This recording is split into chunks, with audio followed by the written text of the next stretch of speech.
But you're going now, right? Yeah. Oh, welcome back to Brew Review Winnipeg. Guess who's back? Davey's back. Guess who's back? Guess who's back? Guess who's back? Check out these hops, yo. We're like the day after we filmed the Kilter video, and these hops are just ludicrous. Wait, isn't that a beer? You got some 50 cent over there. No, but isn't that like a half pints beer? The ludicrous, Cumulus ludicrous. Yeah, pretty close. But yeah, like these hops are crazy. They grew faster than asparagus, which grows fast. You harvest it like once a day. Incredible. Anyways, so Kilter has kind of broke our bank a little bit, or broke our hearts just a little bit. It's okay, we forgive you. So what happened was Kilter opened up and they started brewing out of their own place. Congratulations, Kilter. And so since then they've released 3 beers.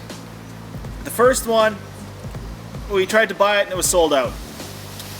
The second one, we tried to buy it online and there was some kind of glitch in the system and it was sold out. Maybe it was overload of support. That's been known to happen. And we bought the third one and it's not sold out yet. I'm sure it will be soon, so pick it up.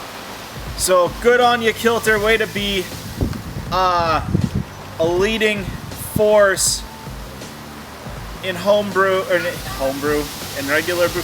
I don't know, are they leading? Way to be sticking to your guns. Man, it is windy. It is just windy out here. Anyways, so what we're doing today is the Walter Malone. It's Post Malone's adopted step cousin. It's a watermelon wheat beer grown from, or brought to us from Grain to Glass Brewing Company.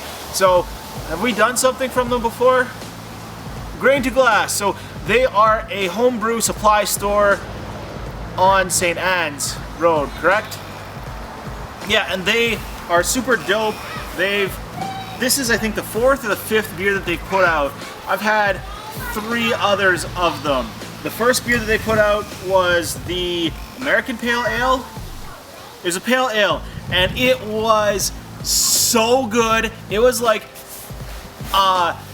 what's it called? It was like a pale ale that was super refreshing and super, just like a breath of fresh air, you know? And so it's super smoky, and my eyes just water up, but then I go to the next room and it's like, yeah, fresh air.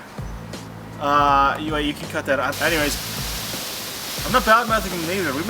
We make delicious products. Like we make pepperoni and salami and bologna and garlic sausage. Our garlic sausage is dope. Like I would spend copious amounts of garlic sausage monies, getting high on my own supply, if you will. Anyways, so it's like you walk out of a smoke-filled room into a nice and clean aired room, and that's just what you experience drinking it. It's just so fresh, and quite honestly, it was the best standard pale ale I've had in a very long time. But then they had the Dreamsicle, which is like a creamsicle beer, and although it was good, I thought something just wasn't right with it. I don't know if it was the taste of the hop just wasn't right or something. I wasn't a big fan. But then they did a peanut butter stout, right? Peanut butter porter. They did a peanut butter beer, and it was smoky, it was nutty. But again, I just thought the hop was maybe a bit wrong in it. I wasn't a huge fan of that either, but now we got this watermelon wheat beer. I'm a huge fan of wheat beers. I'm a huge fan of watermelon. You have no idea how much watermelon I've eaten in the last 3 months. Texas watermelon. Everything's bigger in Texas. Now I bet you Texas is bigger than all of Canada. But let's give this bad boy a go. It is 5.5% alcohol. We've done a watermelon beer before, right? The seed sucker. Yeah, a long time ago. So here's the interesting thing in this. It only has water, barley, hops, and yeast. So this is as pure a beer as you're gonna get. And I'm curious, how did they make it taste like watermelon? Or did they? Did they brew it so that you could drink it while eating watermelon? I don't know. This bad boy's what, like $4? $3.49 with tax. But I mean, you're buying it from the liquor store anyways. So it's all tax? No. Anyways, so let's give this bad boy a go. I very much like the cat or the image on there. For those of you who don't know, I am a huge metalhead, and this speaks loudly to me, just like my music. Smells like a beer. Looks like a beer. That looks like a pretty good wheat beer. I'll drink to that. Hey! Oh, that's super interesting. No, they got this one just right. Oh yeah.